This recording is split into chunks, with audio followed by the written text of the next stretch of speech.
Hi hello friends, എല്ലാ കൂട്ടുകാർക്കും നാളത്തെ പ്രൊമോ റിവ്യൂയിലേക്ക് സ്വാഗതം.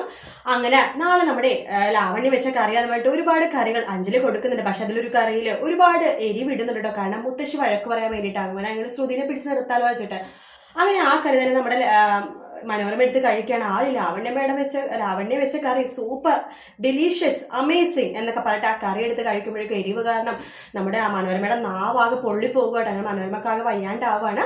അശ്വിൻ കഴിക്കാനിരിക്കുമ്പോഴേക്കും ലാവണ്യ വെച്ച കറി അവിടെ തന്നെ ഉണ്ടാവും. അശ്വിൻ അത് എടുക്കാൻ മുമ്പ് ശ്രുതി ഇങ്ങനെ കൈകൊണ്ട് വേണ്ടാന്ന് പറയുമ്പോൾ ഇവളെന്താ രാമേട്ടെ കാണിക്കണേന്ന് രാമേട്ടനോട് അശ്വിൻ ചോദിക്കുമ്പോഴേക്കും രാമേട്ടൻ പറയണ്ട, അതെ അത് ലാവണ്യമേട വെച്ച കറിയാണ്, അത് കൂട്ടണ്ടെന്നാ ശ്രുതി മോള് പറയണത്. ഓഹോ അങ്ങനെയാണോ? ഇവിടെ 2 പരിപ്പ് കറി ഇരിക്കുന്നുണ്ട്. ഇത് ലാവണ്യ വെച്ചത്, ഇത് ശ്രുതി വെച്ചത്. കറക്റ്റ് അല്ലേ?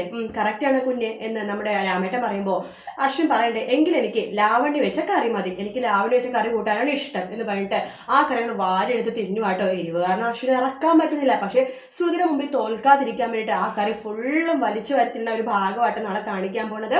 വീഡിയോ ഇഷ്ടപ്പെട്ടെങ്കിൽ ലൈക്ക് ചെയ്യുക, സബ്സ്ക്രൈബ് ചെയ്യുക, കമന്റ് ചെയ്യുക. മറ്റൊരു വീഡിയോ ആയിട്ട് വീണ്ടും കാണാം. Take care, bye bye.